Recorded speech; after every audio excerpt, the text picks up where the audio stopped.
never been done before. We the people tell the government what to do. It doesn't tell us. We the people are the driver. The government is the car. And we decide where it should go and by what route to do.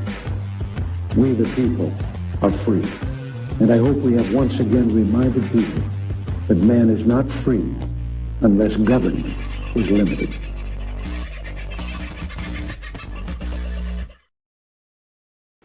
Well, evening, folks. How are you? I'll try and find the right button to put myself up. There you go.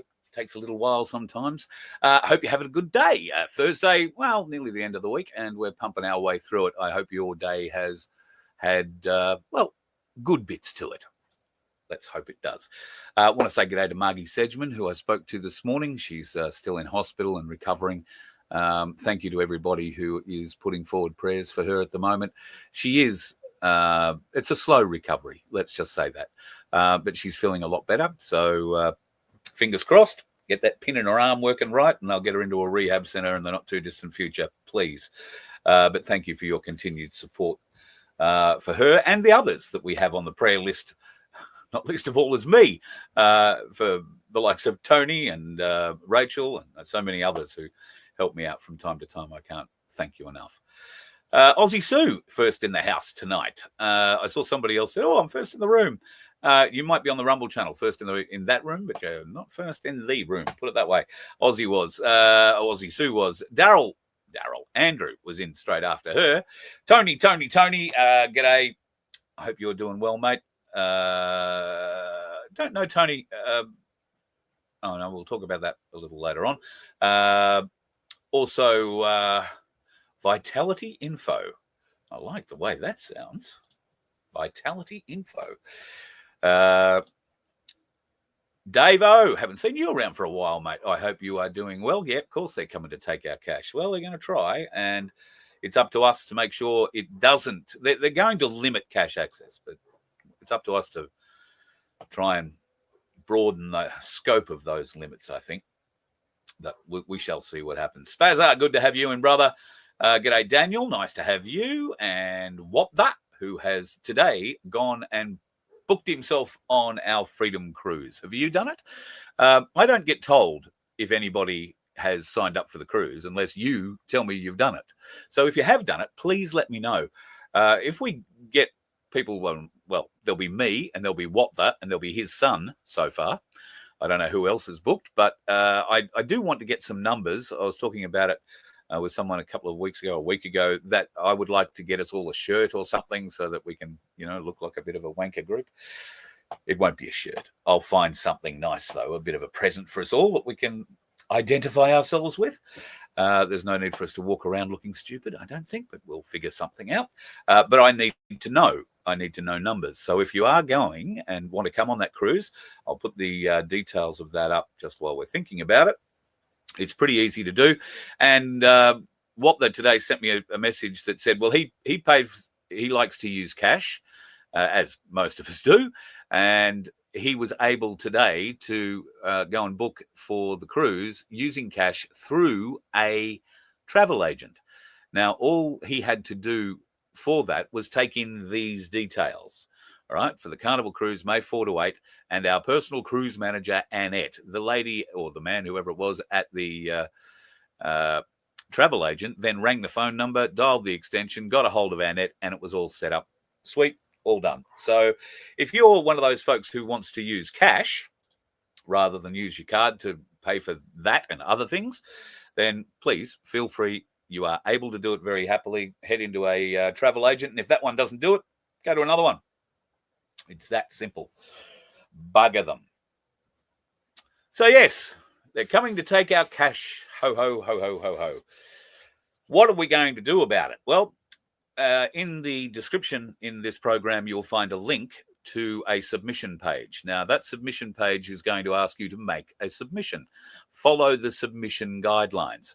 And what will you put in your submission? You put in your reasons for wanting access to and the freedom to use cash wherever you like.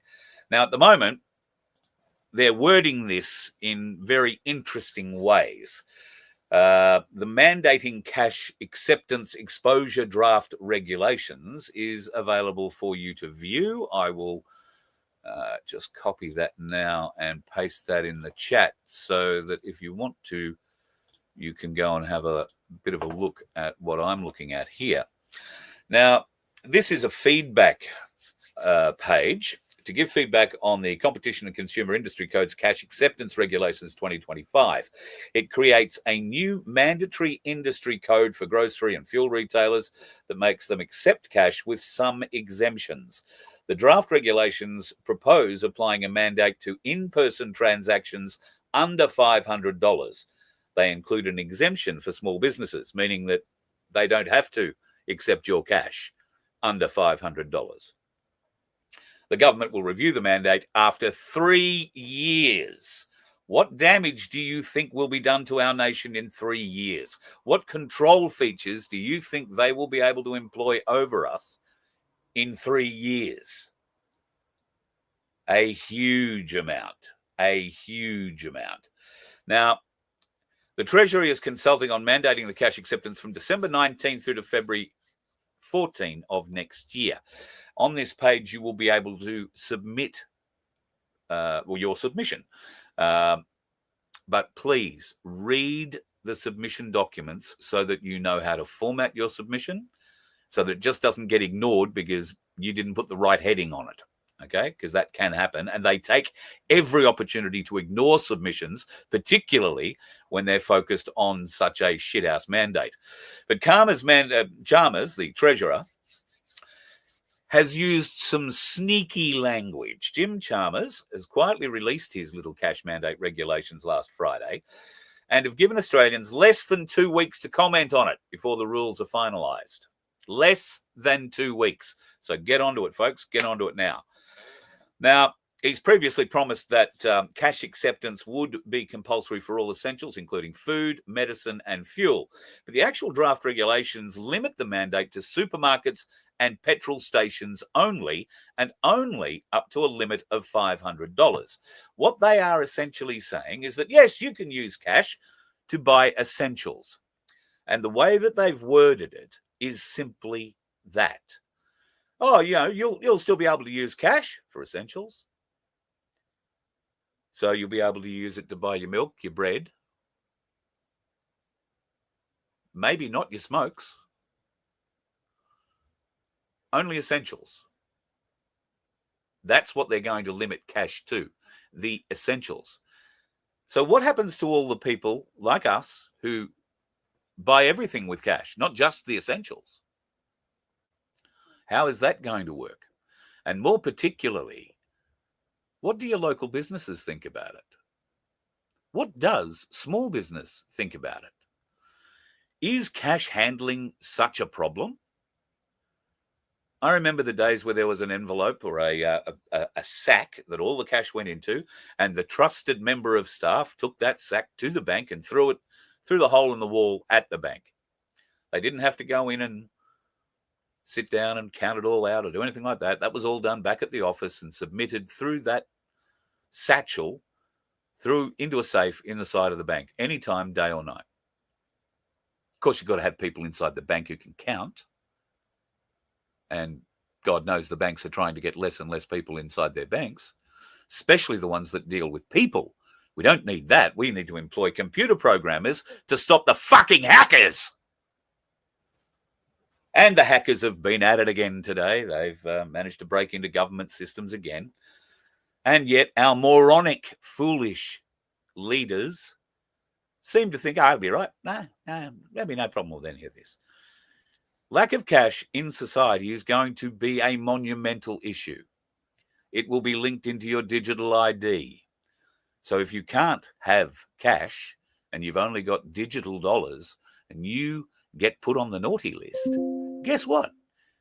You'll have to go and find the 1 or 2 businesses that do accept cash, and you'll have to break open the old piggy banks so you can go and eat. We can't let this happen. You must put a submission in. It doesn't have to be 5 pages long, and that's the limit, 5 pages. But you need to put down why it is essential that you have access to cash at all times and are able to use it at all times. There should be no transaction where cash is not welcome. Now, I understand large transactions, buying a house or something like that, that you don't want to turn up with a briefcase full of money. I understand that. But for your everyday living and for normal, let's call them normal purchases, up to say even $10,000 or $20,000, or even, I know people who pay cash for $100,000 cars, but we're not probably in that bracket. But some of us can pay cash for $20,000 cars or $10,000 cars or $15,000, but you're not going to be able to do that. And why is that? Is it because the businesses accepting that money for whatever product or service they are selling are too lazy to take your cash to the bank? Do we actually think that's the issue? I've never known a business operator in my life who's reticent to put the cash they've made out of their business into the bank or somewhere safe. Personally, I wouldn't be putting it in the bank. I'd probably be turning it into gold and silver as fast as I possibly could.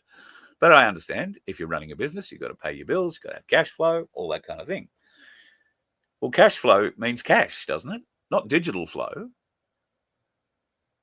not fake money flow, not digital controlled finance flow.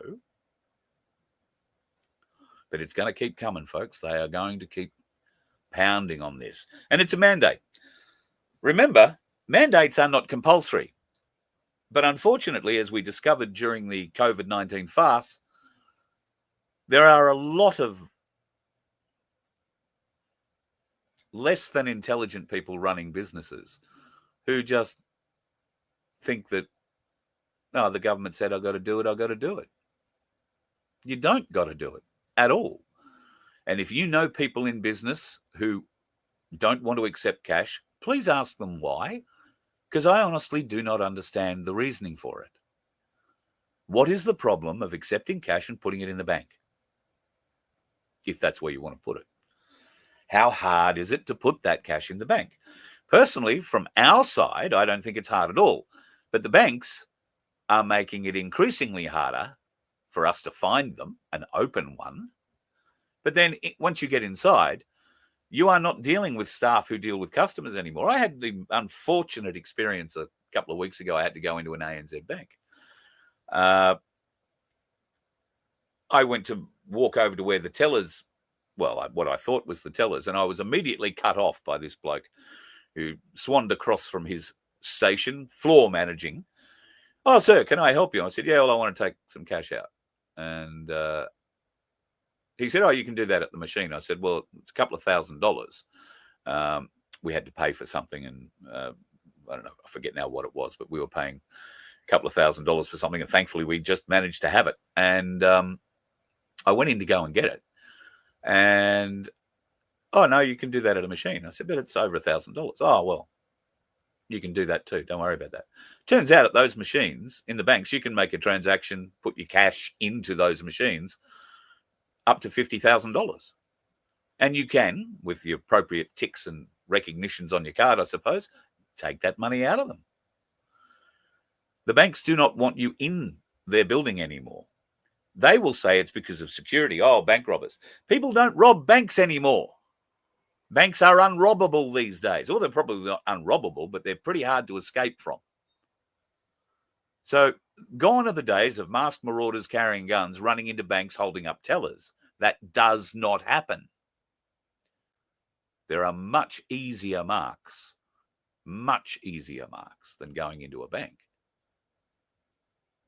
So let's brush the security side aside. There are companies like Prosegar and Armaguard who are responsible for cash transfer. Armaguard have been complaining for ages that, we've got to take cash all over the place and we've got to go and pick it up, and they get paid very well for it. Now, maybe part of this is that they've, with all the other increased costs, Armaguard and Prosegar's costs have gone up too. Fuel, wages, all those sorts of things. So they take a bit of a slice out of whatever they take. Fair enough. because they provide a very secure service. I don't remember the last time I do kind of remember the last time that a fortified truck was robbed in Melbourne. I want to say Cranbourne a couple of years ago, maybe up to 5 years ago. But it is very few and far between that people go attacking these armoured vehicles or the guys inside them while they're transferring cash. And we've seen them. You've seen them in the supermarket walking around with trolley loads of, boxes, presumably either full of cash or emptied. They're not being attacked. They're not being robbed on a daily basis. That money isn't being stolen. Unless we've now just employing pussies to protect it, in which case getting out of their armoured truck probably scares them. And I'm not saying there aren't, dangerous things that could happen, but that's why they get to wear a pistol. That's why they're trained. That's why they are armed. And the first part of that operative training is, if you get robbed, give them the money. Don't pull your gun. Don't die for somebody else's money. It's not worth it. It's not your money. They're not going to pay for your funeral with it. So, where's the risk?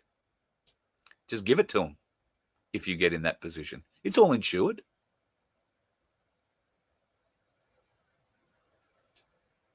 But no, the government has another reason. And that reason is quite simply digital control over you and I. If your money turns into ones and zeros, it can be turned off. Or at least your access to it can be turned off. Your account can be zeroed. And you won't get to talk with a human to try and rectify the problem. You'll get to talk with AI, as many people are experiencing today. And AI doesn't have empathy. AI doesn't look at extenuating circumstances. AI doesn't do anything other than what it is programmed to do. And if it says you owe this and you must pay it, or I'm going to stop access to your account, it will do it until you pay whatever it says you must pay, until you do whatever the government says you must do. Is that the way you want to live your life? Is that the way you want to bring up your children? Is that the way you want to see your grandchildren brought up? Being brainwashed into accepting this, because that's exactly what's happening with our young'uns now. How many of you go at Christmas time or birthdays and give the youngest members, the kids, 50-cent pieces for presents? I had an auntie who used to give us maybe $5 or $10 worth of 50-cent pieces every year for Christmas. And they'd be all wrapped up nicely, but they'd be 50-cent pieces. Now, we always used to say, how nice is that? And we'd have it spent before the end of Christmas. That was no problem. But it taught us all about cash. It taught us how to count it, what the difference was between the coins. And it gave us a little bit of independent spending power. What happens with your kids and digital cash? When your 8-year-old says, or 10-year-old says, I want to go to the pool and I want to, buy a drink and an ice cream at some stage during the day, does that mean that your 8-year-old now has to have a bank access card, has to have digital ID so that they can be ID'd and approved to get a drink and an ice cream from the pool canteen? How's that going to work? How many times do you put your hand in your pocket and give your kid $5, $10, $20 to do whatever it is they need to do? That'll be gone. And particularly for younger kids, as they're learning to appreciate the value of money, cash is an exceptionally valuable educational tool. But our young Australians are not going to see cash unless they see it in history books. And this government is hell-bent on putting it together. I believe any government, doesn't matter really what flavour, would be hell-bent on doing it, particularly in our two-party preferred system. the Labor, Green and the Liberal Nationals are all for it. It has to stop. So put that submission in. The link is in the description of the show. And I think the more submissions, the better. We need to put as many of them as possible in there. And by pure weight of numbers, maybe we will be able to usher in something of a change, I hope. Here's another idea that's been floated up, though. Would you use cash if it had a surcharge attached to it? It's been put out by Yahoo Finance. Would you use cash if they added a surcharge to it, like they do on your card now? Anytime you beep something now, there is a surcharge of whatever it is, 1 point whatever 15%. All right? Every time. I had to buy something yesterday, and the machine showed me it was $8 something that went by way of fees to use a card. $8. All I did was buy some steps. $8.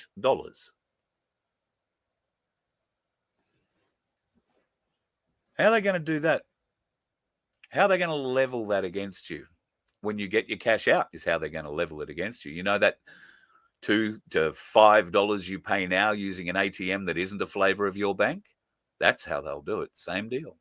Oh, you want to take out $100? Right. Well, you're going to pay a surcharge of 10% on that. We'll keep that. Take it straight out of your account. Thank you very much. There's your cash. Would you still use cash under those circumstances?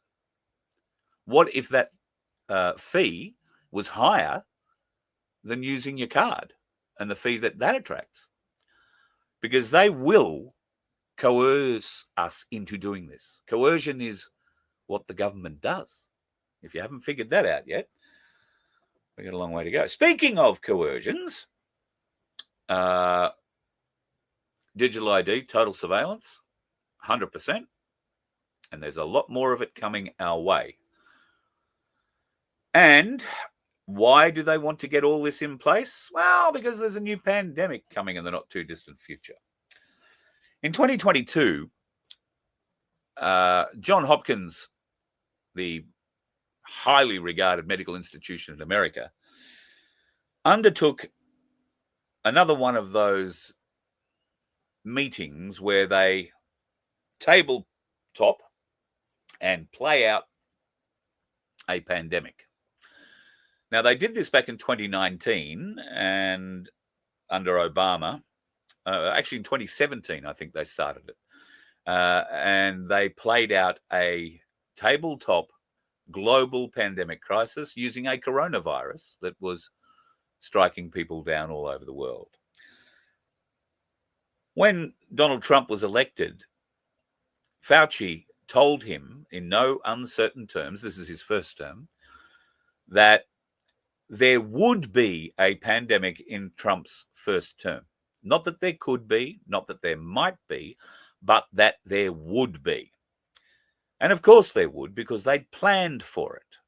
They had played it out, tabletopped it out, war-gamed it with do-gooders from across the friggin' world doing it all over and explaining how they would fight it and fix it. And, well, we all know they fucked it, didn't we?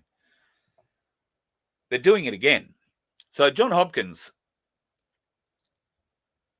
probably one of the leading medical, supposedly, institutions in the world, ran another tabletop pandemic scenario back in 2022. Now, this was done under the catastrophic contagion headline, and they play this out. They war game these scenarios out very realistically, to the point where there are fake media reports and a whole heap of other things, videos put together to engender that fear. All they're really doing is showing what the media will say, do, and how they can coerce people, how they can manipulate people using the media. And some of the people presenting in those videos are actually former journalists from the likes of CNN,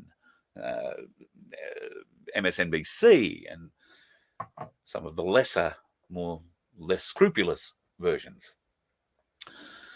Now, this John Hopkins Centre tabletop pandemic playout involved a number of institutions and a number of countries.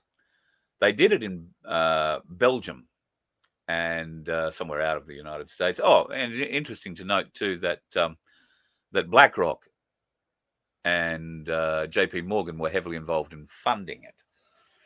So participants covered a range of areas. There were current and former health ministers from a variety of nations, senior public health servants from a number of nations, and representatives from, listen to this, Senegal, Rwanda, Nigeria, Angola, Liberia, Singapore, India, and Germany. And then one major attendee, Bill Gates, who stood up and explained just how they would have to fight the next pandemic. So this fictional pandemic that they were playing out was under the scenario that this will happen in the near future. And what did they call this whole thing? It has a name and it has a date for when it will be expected. Participants grappled with how to respond to an epidemic located in one part of the world and that was spread rapidly. Well, we figured out how to stop people traveling. Stop the friggin' planes. Stop the friggin' boats. That's pretty easy. They won't do that because they want it spread until such time as they don't want you to travel. But anyway, they're wargaming this next pandemic as a much greater threat to humanity with a much higher fatality rate than COVID-19, and it disproportionately affects children and young people. Participants were challenged to make urgent policy decisions under pressure with limited information and a great deal of uncertainty being fronted to them. Each problem had various choices, and there were considerations that needed to be taken into account: serious health, economic, and social ramifications of whatever decisions they took. Well, we know just how well they enjoy that sort of thing. And they did it so well during the COVID fast. Well, this time around, they've called the new pandemic, remember this, SEERS, S-E-E-R-S. And what's that all stand for? Severe Epidemic Enterovirus Respiratory Syndrome. And it's deadly. Now, I don't for a second believe that it's not deadly. I just don't believe the fact that it's materialized out of nowhere and is going to affect everywhere in the world. Cast your mind back to when they did this for COVID-19. Do you remember the lies that this whole COVID-19 disaster came out of? A wet market in Wuhan where somebody cuddled up close to a pangolin or whatever the hell that thing was. An animal was responsible. Animal had sex with something in the bush that gave it COVID. And then somehow that managed to cross species and get to us. Lies, proven lies now. Hindsight's a magnificent thing, and there is so much more available evidence about all the lies. Well, maybe not all, but a lot of the lies that we were told for COVID-19. This is the same plan. Exactly the same plan. We are now seeing the results of those who held their arm out for inspection and had it jabbed. Many of them, including my mother, God bless her, who will turn 90 in a little over a month. She had 2 and is still with us. She must have got 2 clean ones. She doesn't have too much wrong with her. She's an exceptionally healthy 90-year-old. She's got a sore shoulder at the moment, which stops her from playing golf, which she's been doing once a week for the last nearly 90, well, probably 80 years. So she managed to get through it, as so many did. But then there are so many more that haven't, so many more that have picked up illnesses. And as we talked about last night, one lady who is 31 years of age had nothing wrong with her before the jab, and then post-jab immediately went into stage 4 cancer. Immediately into stage 4 cancer. When does that happen? And there's more of it coming, a lot more of it. So what will happen next time this comes along? And they're saying Sears 2025. I know people who were in China at the time that this virus was spread, and they were very smart about how they did it, because the people I knew were on a cruise ship. All right. And this was spread, I have no doubt, because a good friend of mine caught it. And they didn't know it was COVID. They didn't know it was that until they got home and were tested and showed that they had it. But they caught that on a boat that went through China and then round past Russia, over the Bering Sea, round past Alaska, and down to Los Angeles, where everybody disembarked and got off and went their separate ways. And there were so many people on that ship that were sick, on that cruise ship, with this virus. It became a target for spreading, a very easy way to get it sent around the world. They did the same with putting people on planes with the infection. No problem at all. And this information is coming out now. It's in part why there are so many threats against all sorts of different institutions who are every day playing out more truth, more of the things we've been telling you for years, and showing the real evidence of it, which is great. I want to talk about digital ID. I sort of should have kept going on this before. Darren Bergwerf has organised an event coming up at the Shrine in Melbourne on the 11th of the 11th. Now, we are going to have a chat with Darren about that event tomorrow night. I would urge you, if you are in Melbourne, please come along to that event. It's not just the Remembrance Day that you can be part of. There is a bit more that you can be part of with that too, and we would certainly enjoy having you be involved with that. I would love to be down there for it. Never know, might get there yet. We shall see. Hillary Clinton is back in the news. She's moaning and carrying on. I'm not sure how many people actually give a shit anymore, but this time round, she's complaining about what's going on at the White House.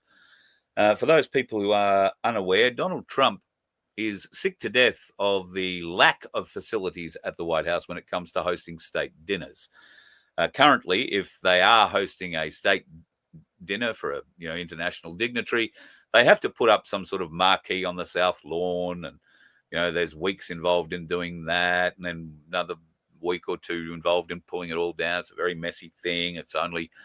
Anyway, Trump hates it, and that's why he usually holds those sorts of balls at his house in Florida at Mar-a-Lago, because it has a huge ballroom and it is grand.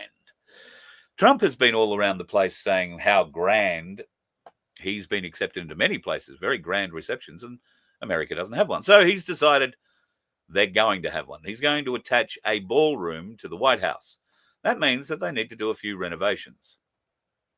What you're seeing there is an excavator digging holes in the East Wing.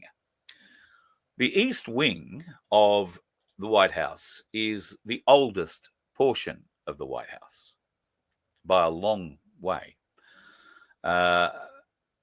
It also, being the oldest, would also have access to some of the deepest tunnels, being the oldest. Part of what Trump is doing is saying, well, it's all old, it's rickety, and we're going to make it all look better. So they're going to join the old East Wing to this new ballroom, which will be capable of holding 1,000 people or more. The American people aren't paying for this. Donald Trump is paying for this, and other people who are putting money in.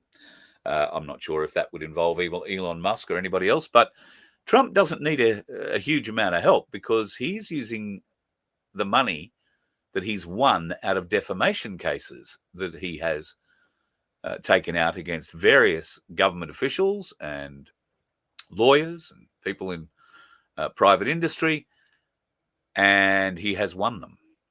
One of the biggest payouts is $350 million. Now, that money will go straight to paying for all of this. Do you really think Trump's just putting up a ballroom because he wants to have a nice place to go and eat and dance and carry on? No.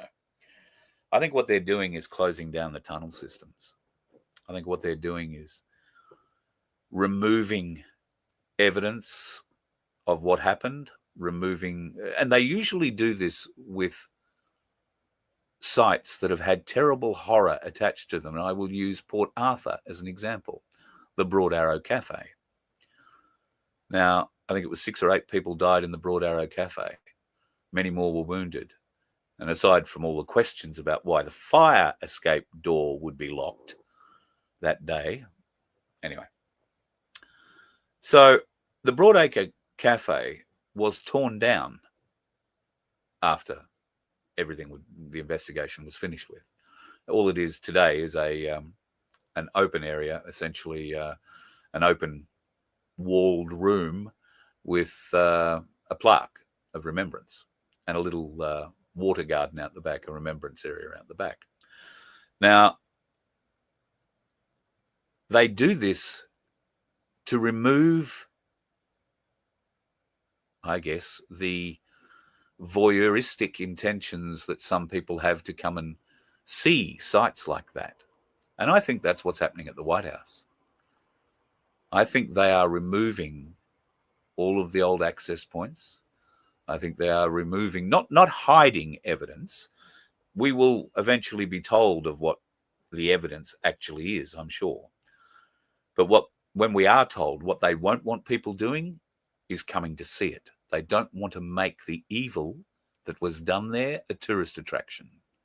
So they will wipe it clean and build a 1,000-seat ballroom over the top of it where people can be happy, have a good time. It might sound a bit basic, but I genuinely believe that's what they're doing. And they're not just doing it there. They're doing it all through Washington. Right? We've increasingly over the last 6 or 8 weeks, more and more and more mainstream media stories are coming into our existence about the tunnel systems under Washington and how far they extend.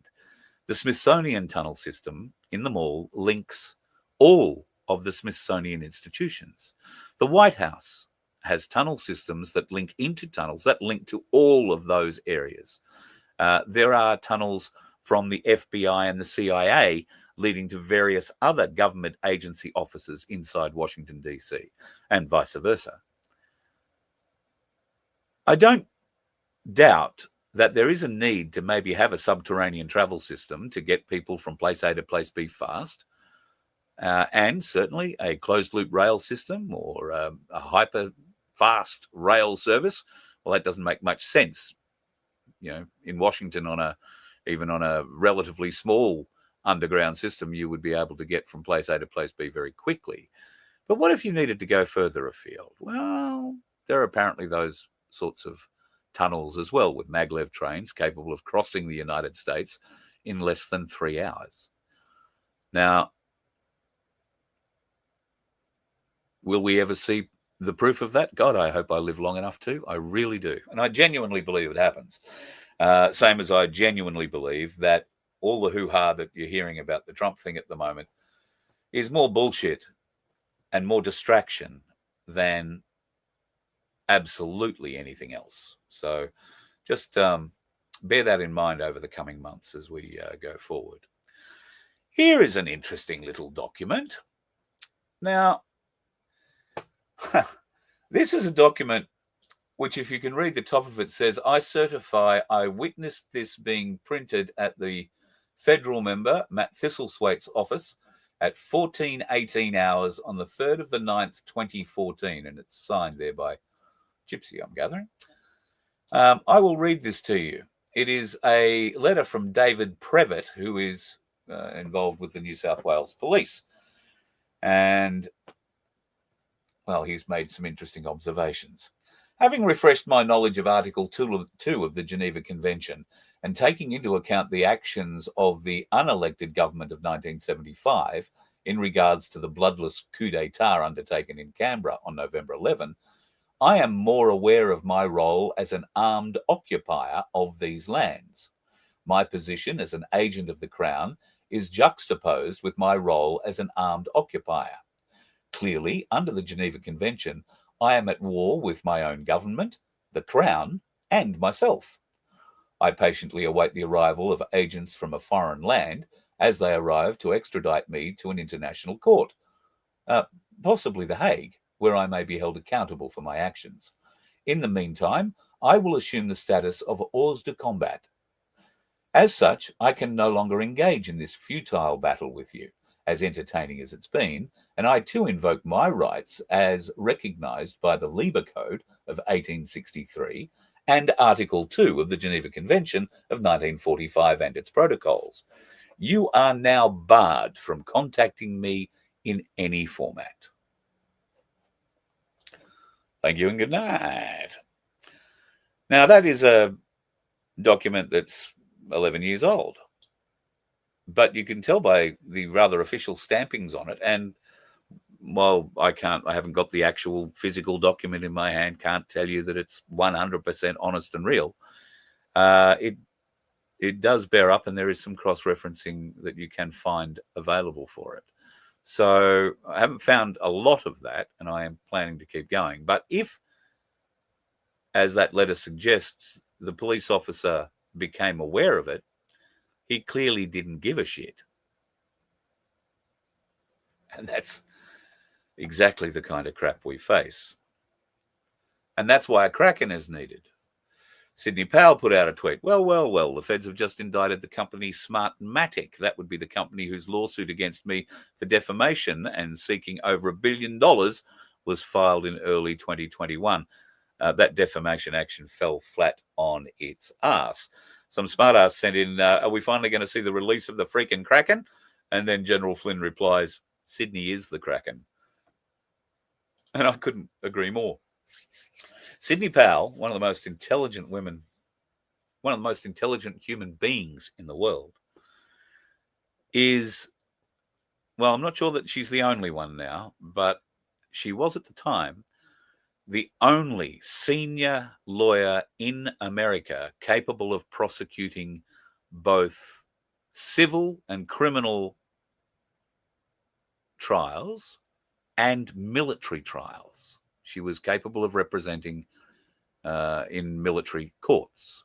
And since Sydney said, release the Kraken, Gitmo's filled up. A lot of things have been happening. And I suggest that somewhere between her and I reckon Trey Gowdy, they could be the prosecution team. But there is a bit there surmising, I guess. So all we can do is hope that that we see a little bit more evidence of that in the near future. And I'm sorry, I'm not into the hopium side of things in any great way, shape, or form.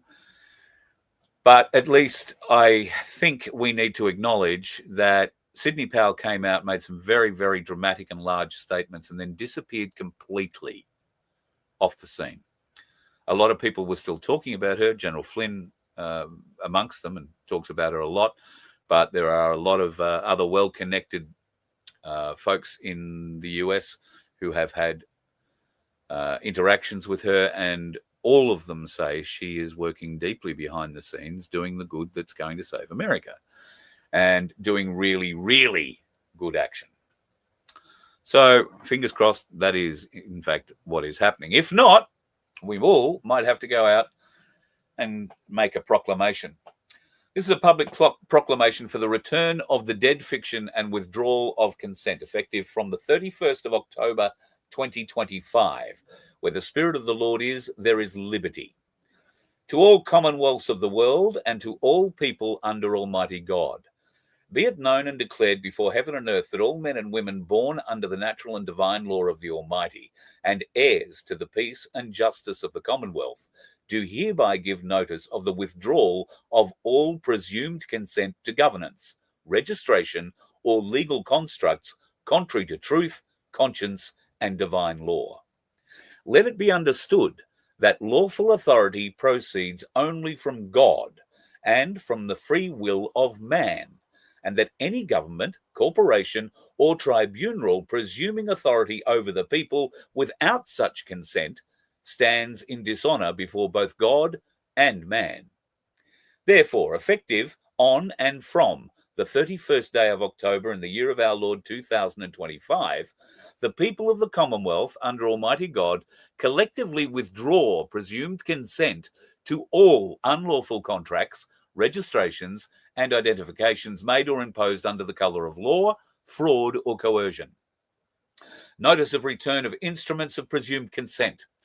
Let it further be known that the people of the Commonwealth under Almighty God shall peaceably and in good faith return all instruments and documents issued under colour of law, which signify presumed consent to corporate or foreign governance, including but not limited to driver's licence, vehicle registration plates, Medicare card, healthcare card, firearms licence, birth certificate, and any other document or instrument bearing a name rendering in full capital letters signifying a corporate or artificial entity. Such documents are acknowledged as tokens of presumption only, not of lawful or divine obligation.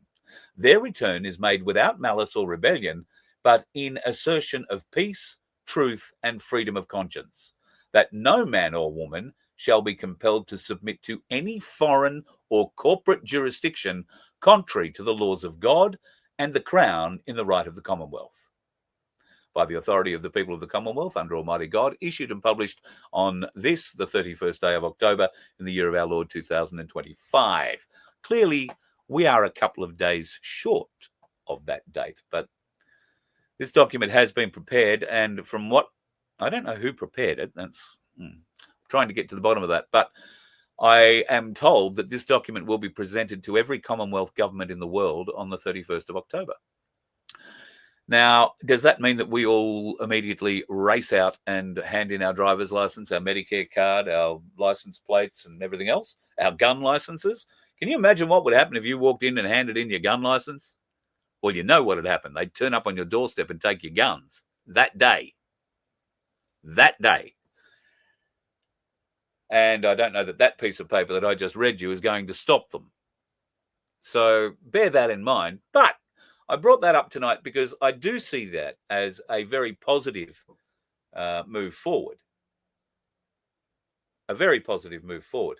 Even if you choose, at this point in time at least, not to hand back all your documentation, but to put the governments of the day on notice. I don't think there is too much better that we can do at the moment. Put them on notice, and that document will be very strong when a few other ducks line up. Let's put it that way, shall we? The last thing I wanted to talk about tonight is Albanese. He's usually the last thing I ever want to talk about because I frankly detest the man beyond all imagination. But something after his recent visit to Donald Trump's house piqued my interest. And it made me do a little bit of research on Albo that, really wasn't about his uncle / dad. It had a lot more to do with how tall is Anthony Albanese. From all accounts, Anthony Albanese is 5'8". 1.78 meters is his quoted height. That's a little under 5'8". This picture was taken with Albo and Trump strolling around the White House, Albanese asking, "Oh, well, is that where you land Marine One over there?" Do you notice the height? Donald Trump is 6'3". Well, at least the Donald Trump that was around in 1989 was 6'3". Byron Trump is closer to 6'9" or 7 foot, more like a giant.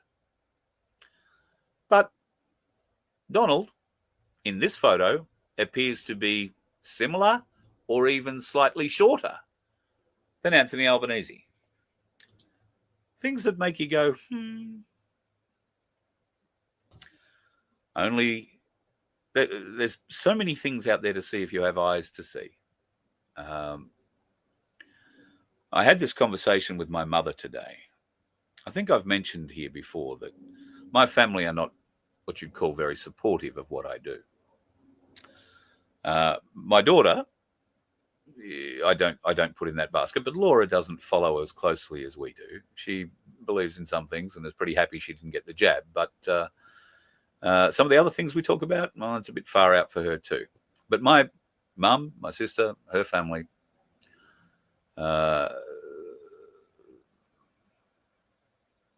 it's a sad set of circumstances. And the conversation I had with my mum today was that I don't want to force my opinions or my ideas on people. And I don't bring them up in my family because I know it just causes them anxiety. Or my sister, who sometimes believes she can argue, likes to stand up and argue. And I'm afraid I don't mind to argue either at times. And you know what sibling arguments can be like. So we've had a couple of arguments. I don't, and I can't state this obviously enough or often enough. I don't expect people to believe what I say. I don't and would never dislike someone for not believing what I say. I don't ever say you must believe what I say. I often say, please go and do your own research. Now, my mum was married to a German for 67 years, right? A bloke who was too young to fight during the Second World War, but was sent off to a private, well, not a private, but a boarding school away from the war zones, if you like. My uncle was in a U-boat, and on its first cruise in the Atlantic, it got sunk by the HMS Hood. He was one of 8 people that got out alive, and he spent the rest of the war in Canada, where he wanted to migrate to at the end of the war, but he had to go back to Germany, which all of a sudden turned into East Germany, where he came from, and he was locked behind the wall until his death. Never got out again. I don't know quite why I'm telling you that part of my family history, but at the end of the day, I've done a lot of research into the Second World War, and I was talking to Mum today about it. And I said, I kind of wish Dad was still alive so that we could have these conversations. I could ask him questions. But at the end of the day, my dad would be 95 now, or 96. And I don't know that he'd want to remember it. I don't even know that he'd want to tell me about it. But the true history of the Second World War has been hidden from us because the victors write it. And I went to great lengths to explain that to my mother today, who was quite shocked at the end of it. And she said, how do you know all this? And I said, well, because I've been very fortunate. For the last 5 years, I have a family online who has supported me and allowed me to sit down and research and read and discover and cross-reference and dig, find evidence and proof. Now, I don't, for 1 second, I said to Mum, I don't for 1 second believe that everybody must believe what I say. But I do expect a modicum of respect for what I say, simply because I've done the research and they, in most cases, have not. I would urge you folks to do your own research. Don't rely on people like me to tell you how things are. We can give you the thread, like we have tonight. There is a link in the description to go and put in your submission as to why cash should be not restricted in any way, shape, or form in this country. But I can't make you put that submission in. I know you're probably sitting there nodding your heads and saying, yeah, we'd love to do that. But you've got shit going on in your life. You're busy. It gets away. They design it that way. It's engineered. Our lives are pressured, stressed, anxiety-filled by design so that we don't have time to sit down and think about rationally and put together very well thought out arguments as to why the status quo shouldn't change regarding cash and other things. But I can't make you do it. Same as I can't make my sister understand what I do, or my mum. But I did make them understand just how badly it hurt Laura and I one Christmas when we watched Mum, Lisa, and her 2 kids put keys on their arm and laughed at the fact it was sticking to them. They didn't understand why we weren't laughing. And they still don't. Unfortunately, or fortunately, we've all had to come to terms with the fact that there are some people we can trigger. There are some people we can trigger that inquisitive bone. They will do their own research. They will then come over and listen to more of what we say and do a bit more research. And in 1, 2, or 10 years' time, they may well be one of us. But there are those who will never do that. There are those that will never believe what I tell them because I sit and talk to you on a computer on the internet. I'm not a newsreader delivering it to you from a recognized mainstream media newsroom. If I was, they might accept it a bit better, the authority of it. Whereas at the end of the day, any newsreader is simply reading a script that has been prepared for him. Now, in some cases, the newsreader prepares their own scripts, but mostly, particularly in the television world, they're prepared by somebody else. Anyway, do your own research. That's all I ask. And be tolerant of others that won't, can't. Just ignore them. It makes my heart sad when people are like that, when they can't be spoken to. But we can't jam this stuff down people's throats. It's just, there's too much. You would need a fire hose sized mouth. And I don't think people have got that because we are shoving a fire hose full of information down it. And it's all interlinked in the most devious, underhanded ways. And it's difficult to follow and track. It's not a conversation. And this is the other thing. Everybody who is against us these days thinks that we have to be able to supply an answer to them around why we feel the way we do in a sentence or in 3 minutes or 5 at the most. And if we haven't convinced them in 5 minutes, and I guarantee you not one of those people you're trying to convince will shut up for 5 minutes to let you finish, they will talk over you. They will start shooting you down from probably the second sentence you utter. So we need to evaluate those sorts of battles. Who can you educate? Who can't you? And for the ones that you can't educate, be polite. Smile and say, okay, you believe what you like. All good. But you can point to certain little evidences of, other truths that we've told that are now self-evident or with hindsight plainly evident. Like, when we first started telling you to go and buy some silver.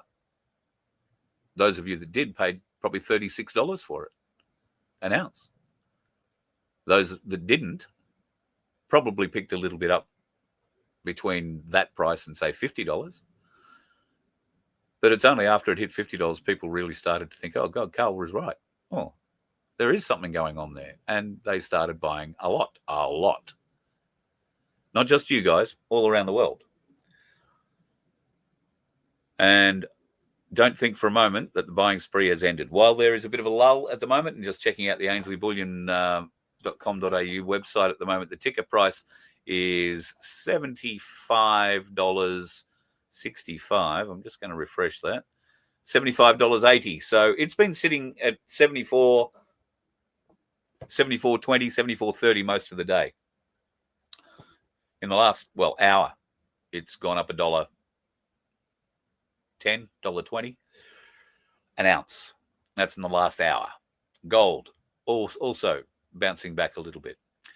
There have been some market corrections in the gold and silver markets. They have tried very hard to suppress the demand for silver. It hasn't worked. And while they will keep trying to keep this price down, probably for this week and probably a good portion of next week, you are going to see these little incremental creeps going back up again. Somebody said to me today, they're trying to test the new $50 base. If they can push it back through $50, they'll be okay.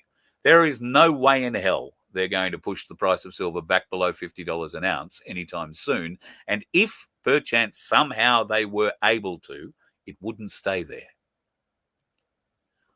So bear that in mind. And while the price is low, buy. Doesn't matter how much, just get some, because whatever you get is going to be worth a lot more in the near to middle future than maybe any of us ever expected. All right, folks, I'm going to love you and leave. Oh, God, I'm talking over an hour again tonight. I'm sorry. I don't mean to keep you up, particularly in daylight savings time. So God love you, folks. Thank you for joining me again this evening. And if you would like to help us out, we do need a little bit of help. There's less than 60 tickets left in our lottery. So it'd be great if we could knock that off tonight. Vince and I will have a chat tomorrow, and it may well be gold up for grabs next time round. And we want to give you that $750. So please, if you can help us and the Good Samaritan Donkey Sanctuary, who are picking up 3 new mouths to feed, making 108 donkeys next week, I think we'll be on site. Then just head to merch.vofhq.com. And for $2, grab yourself a ticket. And good luck. We would love to give you the cash. We would love to give you the silver. This round we'll give you a Ainsley Byron Bob pack, 10 of those, an ounce of silver in one of our Voice of Freedom holders, which Vince is madly still printing. God love him. He's done nothing but make them. And I know we could probably just send them to China and get them made, get 150 or 200 of them made pretty quickly and sent back. But it goes against everything in my body to go sending money to China when we can do it here. It's just a bit slower because we've only got one printer and it takes a while to put it out. I think we're getting Silver Fox back onto the job. We're sending him a new roll of whatever the stuff is, plastic, and we'll be able to get some more out from there too, I hope. But delivering those is the biggest hassle I have at the moment, delivering your Byron Bobs. So I'm expecting a new delivery of holders middle of the week, next week, I think, and or maybe early next week. If Vince got to the mailbox today, it'll probably turn up on Tuesday next week. I will send the orders that I currently have and can fill straight away. And you should have them either hopefully by the end of next week or very early the week after. That's for those folks who want a Byron Bob pack. If you do want one, they're very easy to get. Just email me, carl@vofhq.com. They're a pretty cute little... do I have one floating around here somewhere? It might be a bit hard to get. It's a bit hard to reach. But you've seen them before. If you'd like one, email me, carl@vofhq.com. We will get it to you in the mail as soon as the holder turns up. Until tomorrow night, folks, when Darren Bergwerf will be joining us, we will have a good chat about what's happening on the 11th. And there will be a few other things that we'll bring up tomorrow night. Oh, one thing before I go. You've heard about Donald Trump's new Air Force One. They've just released some pictures of it. Have a look at that. Bring wine back with you. Morning, Washington,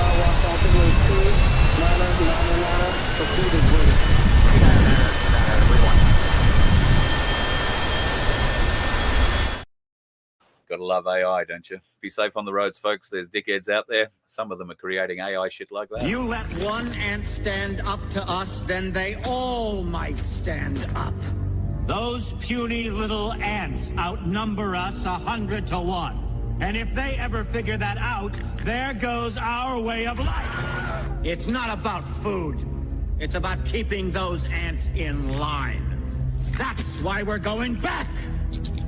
Does anybody else want to stay? Let's rock!